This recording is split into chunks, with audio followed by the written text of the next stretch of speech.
In the spring of 1970, the FLQ is getting ready to strike again. Lise Balset and Paul Rose rent a very ordinary little house south of Montreal. We showed up as a couple, Paul and Lise Blais. We were looking for an isolated house in an area where the neighbors weren't too nosy. We were going to use it as our base of operations. The country will be plunged into its worst crisis since the Second World War. It begins in early October. The FLQ kidnaps British diplomat James Cross from his house in Montreal. The kidnappers threaten to kill Cross unless the government releases 23 prison inmates they describe as political prisoners. I said that you people should stop calling them political prisoners. They're not political prisoners. They're outlaws. They're criminal prisoners. They're not political prisoners. And they're bandits. That's why they're in jail. 5 days later, another blow. The cell led by Paul Rose kidnaps Quebec's Minister of Labour, Pierre Laporte. Now there's a real sense of crisis. The FLQ seems well organized. The police forces powerless. Laporte is detained in the little house Lise Balset and Paul Rose rented a few months before. La station radiophonique CKAC de Montréal vient de recevoir un troisième communiqué émis par le Fonds de libération du Québec, particulièrement par la cellule de financement Chénier. Donc un communiqué accompagné d'une lettre adressée de la main de M. Pierre Laporte adressée à M. Bourassa. The kidnapping puts tremendous pressure on the young Quebec premier. Pierre Laporte is his senior cabinet minister. Bourassa turns to Ottawa for help. The federal government sends in the army to protect politicians and important buildings. Canada has never seen anything like this before. For Pierre Trudeau, a lifelong champion of individual rights, this is a defining moment. Sir, what is it with all these men with guns around here? Well, there's a lot of bleeding hearts around who just don't like to see people with helmets and guns. All I can say is go on and bleed, but it's more important to keep law and order in this society than to be worried about weak-kneed people who don't like the looks of a soldier. At any cost? At any cost? How far would you go with that? How far would you extend that? Well, just watch me. The FLQ has support. 3,000 people crowd into the Paul Sauvé arena. The FLQ's lawyer, Robert Lemieux, fires them up. On va s'organiser intelligemment, on va choisir nos terrains et nous vaincrons!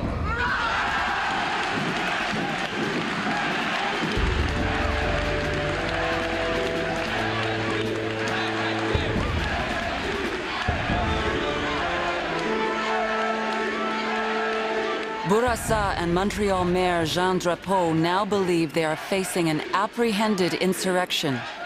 They ask the federal government to act immediately. The government, following an analysis of the facts, including the requests of the government of Quebec and of the city of Montreal for urgent action, decided to proclaim the War Measures Act. It did so at 4 a.m. this morning in order to permit the full weight of government to be brought quickly to bear on all those persons advocating or practicing violence as a means of achieving political ends. This law has never been invoked in peacetime. It suspends basic civil rights and liberties. It allows police searches and arrests without warrants, and prolonged detentions without charges and without the right to see a lawyer. Hundreds of raids and arrests begin immediately. In the middle of the night, police show up at the home of singer Pauline Julien. They didn't ask us anything. I refused to stay in the living room during their search. I told them, "You are in my house. I'm going with you everywhere." They didn't behave that badly. They weren't as brutal as I had heard they were elsewhere. She and her companion, leftist journalist Gérald Gaudin, are arrested. Why was I in jail? If only they had questioned me, I might have had an inkling. What had I said? What had I written or published? Pauline Julien and many other women are locked up in Montreal's Tonguay prison. All contact with the outside world is forbidden. A warden offers some help. She told us, I can make phone calls for you, but I can't say who I am, nor where you are. All I can do is ask those people whose name you give me to take care of your cats or your children. Only Tommy Douglas and his New Democratic Party openly oppose the War Measures Act. And when you give these kind of powers to local authorities, you no longer know what use or abuse they're going to make of those powers. This is what troubles us. But during the early days, Canadians overwhelmingly support the federal government, even in Quebec, where almost all of the arrests occur.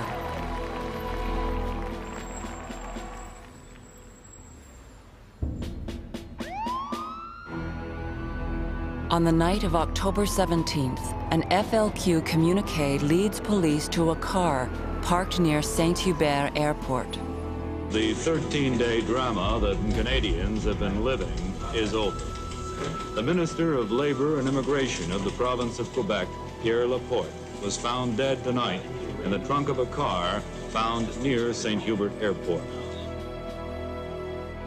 It is the first assassination of a Canadian politician since the murder of Thomas D'Arcy McGee 102 years earlier. Lise Balsay did not take part in the kidnappings. She is in the lower St. Lawrence region when she and a group of FLQ sympathizers are arrested. The radio was on, and somewhere between Matane and Quebec City, I heard the bulletin that they had found Pierre Laporte's body. I felt bad and, at the same time, a bit weird. At that time, we were revolutionaries, so for me, Laporte's death was an execution, not a murder.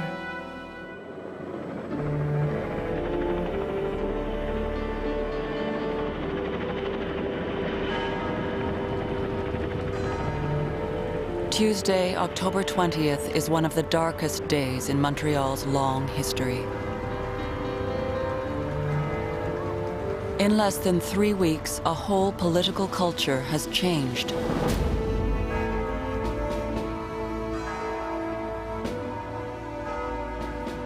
Until then, politicians in Canada went about with no protection.